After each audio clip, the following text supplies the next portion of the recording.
So today we're unveiling our yarn bombing here at the Innisfil Idea Lab Library. It's a location, one of the locations across Ontario that Deafblind Ontario Services has partnered with a local community organization like the library in this case to feature these tactile artistic expressions. And yarn bombing is basically an opportunity to take that tactile artistic expression and wind it around, or in this case you can see these squares have been either knit or crocheted and attached together and then attached around these pillars. They were made by a number of different people across the community, including seniors groups, knitting, crochet groups, interveners, who are the people who support people who are deafblind by breaking down communication barriers, people who are deafblind, friends, neighbors, employees of Deafblind Ontario Services, just anyone who wanted to pitch in. It symbolizes the coming together of people who are deafblind to just build awareness for National Deafblind Awareness Month.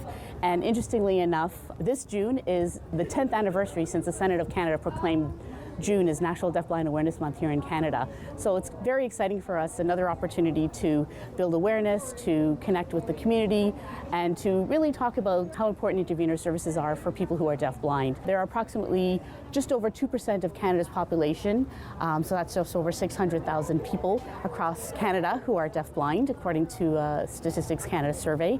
And what we know is that it's so important for people who are deafblind to be able to work with an intervener, to have access to intervener services. For someone who's deafblind, it really does impact their ability to communicate, to participate, it affects their mobility, and so having intervener services is so very important. And so for us, just building awareness about this part of the population, about their contributions, celebrating their contributions is very important to us. It's something we've been doing for many years, and we're very thankful to the library board for hosting it here at the Innisfil Idea Lab and Library Lakeshore branch, because so many people come in and out of these doors. So it's something people will notice it, the bright colors, the tactile, and know that it was made by loving hands, and maybe bring some more awareness to deafblindness in Ontario.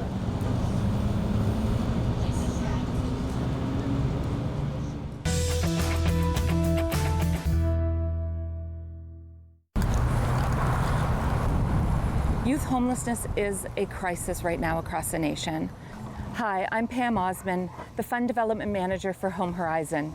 Now more than ever, youth at risk of homelessness need our help.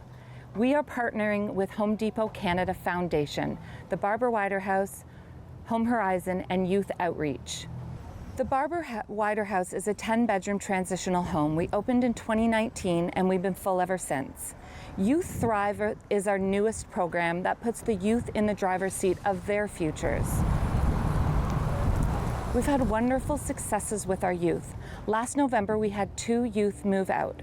One has moved on to post-secondary school, and this individual is now studying social services and would like to give back because she knows how important it is for her to have received this. The other youth has moved on to independent living and is thriving. They do keep us updated, and they do call back to the house and to the program manager to give us updates. Youth homelessness is a crisis right now across the nation.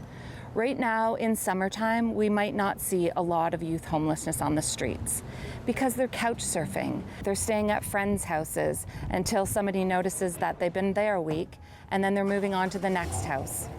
So our outreach program reaches youth on the streets ages 16 to 29. Our youth outreach is still very busy on the streets, handing out hydration kits, waters, hats, sunscreens, bug protection. Home Depot Canada is committed to breaking the cycle of youth homelessness. They've committed $125 million by the year 2030. In 2024, they've already reached $85 million. They want to see youth homelessness end. And that is with Home Depot right here in Collingwood. You can donate in-store or online, and the money stays right here with Home Horizon and the Barbara Wider House.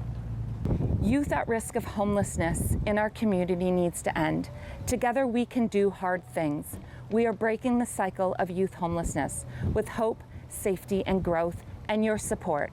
So please donate now at the Orange Door Project right here in Collingwood. All funds stay directly with Home Horizon and the Barbara Wider House and Youth Outreach.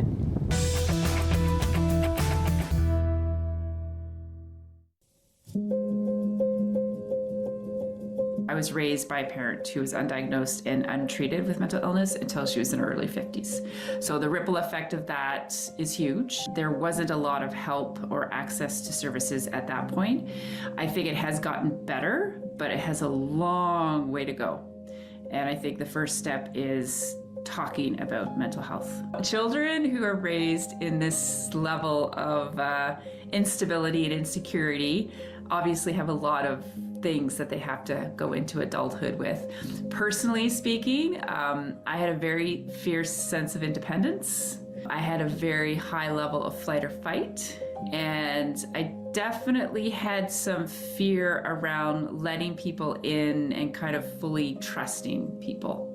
You kind of enter 18 at like, oh my gosh, I'm finally out of that situation. It's not impacting me on a daily basis the way it was when you're under the same roof. It's still impacting you because obviously this person is still in your life. But I think you have to do a lot of your own work then at that point. Like, I think you get that grit, and this is based on my own opinion, and obviously I'm talking to lots of people in the mental health space right now. And I think that the way you get that grit is you experience life. And one of the biggest takeaways, even from before when I started talking publicly about advocacy around mental health in 2016. And I know it sounds so cliche because the term is overused, but people don't want to feel alone. Everyone feels like they're going through this on their own. We all have mental health. We all have a brain. We all have mental health. And some of our days are great and some of our days are not so great. And obviously some people are dealing with a lot more regarding mental health. But collectively, we all go through this together. We all feel the same thing. So I think that not feeling alone is the biggest thing. And then being able to find somebody you can talk to openly and honestly and who can hopefully help guide you towards support or community support or like whatever it is you're looking for. I think those are two really big steps in moving forward on your own journey.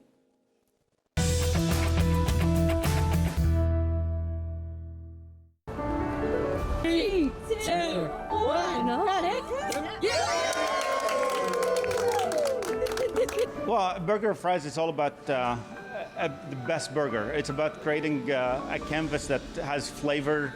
Everybody says they have the best burger, but we actually truly have the best burger because everything is fresh. We don't use anything frozen, no preservatives. You're coming in, you're looking at fresh burgers. We're cutting our fries by hand.